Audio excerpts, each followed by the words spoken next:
வணக்கம். ஆட்சி அதிகாரத்திற்காக தமிழர் விரோத சக்திகளோடு கைகோர்த்து கொண்டிருக்கிற பல்வேறு அரசியல் கட்சிகளுக்கு இடையே நாம் முதலமைச்சருக்கு உற்ற துணையாக இருப்போம் என மாமன்னர் ராஜேந்திர சோழனின் பிறந்தநாள் விழாவில் விடுதலை சிறுத்தைகள் கட்சி தலைவர் திருமாவளவன் பேசினார். இனி விரிவான செய்திகள். அரியலூர் மாவட்டம் ஜெயங்கொண்டம் அருகே கங்கைகொண்ட சோழபுரத்தில் சோழ பேரரசின் மாமன்னன் ராஜேந்திர சோழனின் பிறந்த ஆடி திருவாதிரையான இன்று அவரது பிறந்த நாள் வெகு விமர்சையாக தமிழ்நாடு அரசின் சார்பில் கொண்டாடப்பட்டது. இதில் அமைச்சர்கள் தங்கம் தென்னரசு, ராஜேந்திர சிவசங்கர், வெள்ளக்கோவில் சாமிநாதன் உள்ளிட்டவர்கள் கலந்து கொண்டு ராஜேந்திர சோழனுக்கு புகழாரம் சூட்டினர். மேலும் விழாவில் கலந்து கொண்ட விடுதலை சிறுத்தைகள் கட்சியின் தலைவரும் சிதம்பரம் பாராளுமன்ற உறுப்பினருமான தோல் திருமாவளவன் ராஜேந்திர சோழனுக்கு புகழாரம் சூட்டி பேசினார்.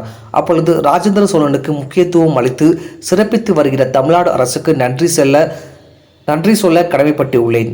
முதலமைச்சர் உடல்நலம் தேறி மீண்டும் வழக்கம் போல் தமிழ்நாட்டுக்கு தமிழ் மக்களுக்கும் ஊரிய பணியாற்றிட என்னுடைய வாழ்த்துக்களை தெரிவித்துக் கொள்கிறேன். அவர் தலைமையில் தான் தமிழ் சமூகத்தின் பாதுகாப்பும் தமிழ்நாட்டின் பாதுகாப்பும் அடங்கியுள்ளது. அவர் தலைமையில் தான் மொழி மற்றும் மாநில உரிமைகள் பாதுகாப்பு அடங்கியுள்ளது. அதன் புரிதலின் அடிப்படையில் தான் நாங்கள் எல்லாம் அவரது கரத்தை இருக்க பற்றி கொண்டுள்ளோம். தொடர்ந்து நிற்போம். வெறும் ஆட்சி அதிகாரத்திற்காக தமிழர் விரோத சக்திகளோடு கைகோர்த்து கொண்டிருக்கிற பல்வேறு அரசியல் கட்சிகளுக்கு இடையே நாம் முதலமைச்சருக்கு உற்ற துணையாக இருப்போம். இது தமிழ் சமூகத்தின் கடமையாகும். விடுதலை சிறுத்தைகளுக்கு மட்டுமல்ல, ஒட்டுமொத்த தமிழ் சமூகத்தின் கடமையாகும். ராஜேந்திர சோழனின் புகழை பாதுகாப்பதற்கு திராவிட முன்மாதிரி அரசு இன்றியமையதாக இருக்கிறது. இந்த அரசு மீண்டும் மலர வேண்டும். அதற்கு சிறுத்தைகள் துணையாக இருக்கும் என பேசினார். டிஎன் செய்திகளுக்காக அரியலூர் மாவட்ட செய்தியாளர் எஸ்பி ரவிச்சந்திரன். சிறப்பித்து வருகிற தமிழ்நாடு அரசுக்கு, மாண்புமிகு முதலமைச்சர் அவர்களுக்கு நாம் இந்த நேரத்தில் நன்றி சொல்ல கடமைப்பட்டிருக்கிறோம். அவர் உடல்நலம் தேறி மீண்டும் வழக்கம் போல் தமிழ்நாட்டுக்கும் தமிழ் மக்களுக்கும் அவர் சீரிய தொண்டாற்ற வேண்டும் என்று நான் விடுதலை சிறுத்தைகள் கட்சியின் சார்பில் என்னுடைய விளைவை வாழ்த்தை தெரிவித்துக் கொள்கிறேன். அவருடைய தலைமையில்தான் தமிழ் சமூகத்தின் பாதுகாப்பு அடங்கியிருக்கிறது. அவருடைய தலைமையில்தான் தமிழ்நாட்டின் பாதுகாப்பு அடங்கி இருக்கிறது. அவருடைய தலைமையில்தான் மொழி இன உரிமைகளின் மாநில உரிமைகளின் பாதுகாப்பு அடங்கி இருக்கிறது.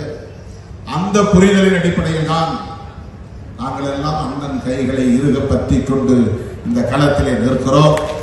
தொடர்ந்து நிற்போம். இன்றைக்கு வெறும் ஆட்சி அதிகாரத்திற்காக தமிழர் விரோத சக்திகளோடு கைகோர்த்துக் கொண்டு பலரும் பல்வேறு அரசியலை செய்து வருகிற நிலையில் நாம் முதலமைச்சருக்கு உற்ற துணையாக இருப்போம். இது தமிழ் சமூகத்தின் கடமை.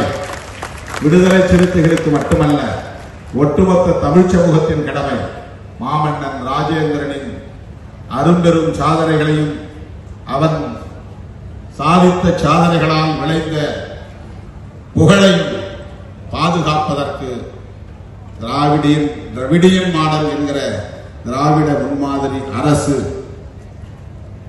இன்றியமையாத ஒரு தேவையாக இருக்கிறது. அந்த அரசு மீண்டும் மலர வேண்டும். அதற்கு சிறுத்தைகள் துணையாய் இருப்போம் என்பதை மறுபடியும் அழுத்தமாக பதிவு செய்து இந்த வாய்ப்புக்கு நன்றி கூறி முடிக்கிறேன். நன்றி, வணக்கம்.